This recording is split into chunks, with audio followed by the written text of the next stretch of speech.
Bonjour à tous et bienvenue pour cette nouvelle pastille des commissaires de course. Aujourd'hui, on va parler d'un sujet qui fait l'actualité depuis samedi soir, c'est-à-dire le vrai et faux départ de Kian Uijtdebroeks du côté de la Visma Lease Bike, puisque ce sera le futur nom en 2024 de la team Jumbo-Visma. Petit récapitulatif des faits tout d'abord.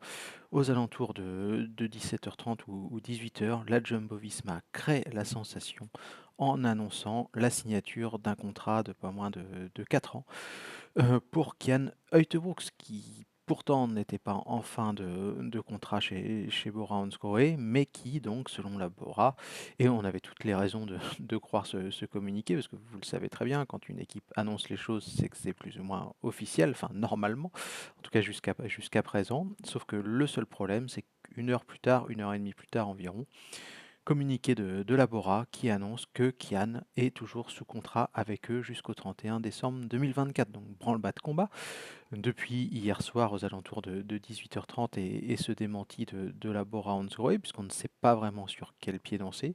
Ce qu'on sait, c'est que le coureur a un contrat jusqu'au 31 décembre 2024, donc logiquement, il devrait poursuivre sa route avec la Bora.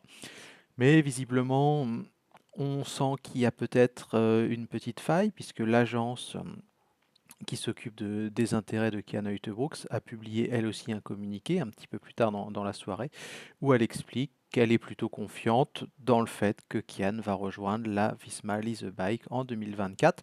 Elle indique également qu'il a rompu d'une manière unilatérale son contrat au 1er décembre de cette année, donc qu'il serait plus ou moins libre de s'engager avec qui il veut par la suite.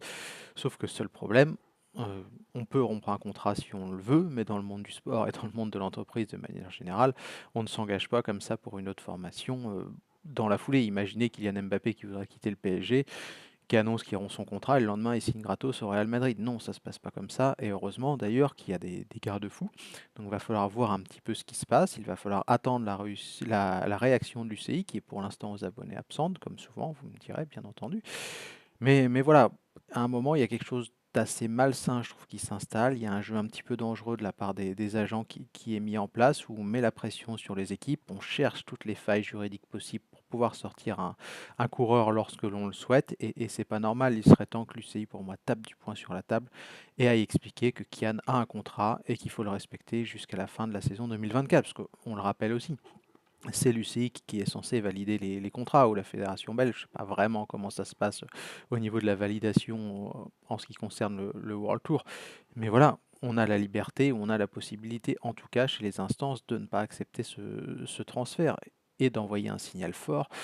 Celui, tout simplement, qui consiste à dire que les contrats doivent être respectés, parce que c'est un petit peu trop facile. On s'oriente un petit peu trop vers quelque chose, je trouve, qui est pas bon.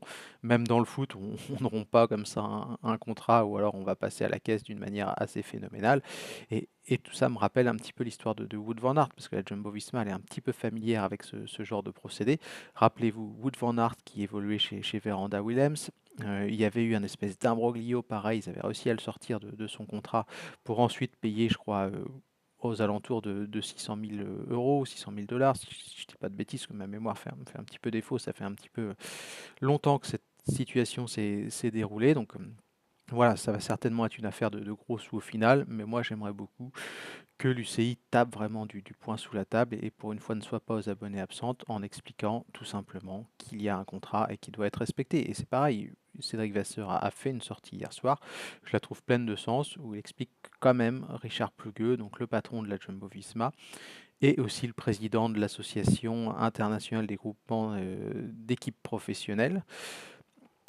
Donc normalement, il est censé envoyer un bon signal et veiller à l'intérêt des équipes. Et pour moi, un président de structure comme ça ne devrait pas agir de la sorte. Donc effectivement, je suis d'accord avec Cédric Vasseur. Il devrait au moins démissionner de la présidence du groupement des équipes pro. Il y a aussi Brian Copeland, le patron de la Jake Walula, qui a mis un message un petit peu plus mesuré, mais qui se demande un petit peu ce qui se passe et qui a l'air de dénoncer la situation. Donc on va voir ce qui se passe dans les heures, dans les jours et dans les semaines qui suivent. Mais en tout cas, j'espère que Bora tiendra bon. J'espère que tout simplement l'UCI tiendra bon et qu'à un moment le contrat soit respecté. Alors c'est peut-être pas dans l'intérêt du coureur, mais on peut pas comme ça sortir un mec, on peut pas mettre la pression. Je trouve qu'on envoie un très mauvais signal. Alors certains me trouveront certainement très vieux jeu ou très vieille France, je sais pas comment on peut l'appeler, mais pour moi on doit quand même avoir quelques valeurs de base et jouer comme ça avec les équipes, avec les contrats, ça me paraît pas être une bonne chose. En tout cas, ça me paraît pas être un bon signal envoyé pour la suite. Bref, voilà un petit peu ce que je pouvais dire pour récapituler ce qu'on sait depuis hier soir sur l'affaire Kian Uijtenbox. Rendez-vous dans les jours, dans les heures à venir pour justement des mises à jour et voir un petit peu comment se déroule cette histoire. Bonne journée à tous et on se donne rendez-vous lundi à 18 h pour une émission des commissaires de course. Ciao.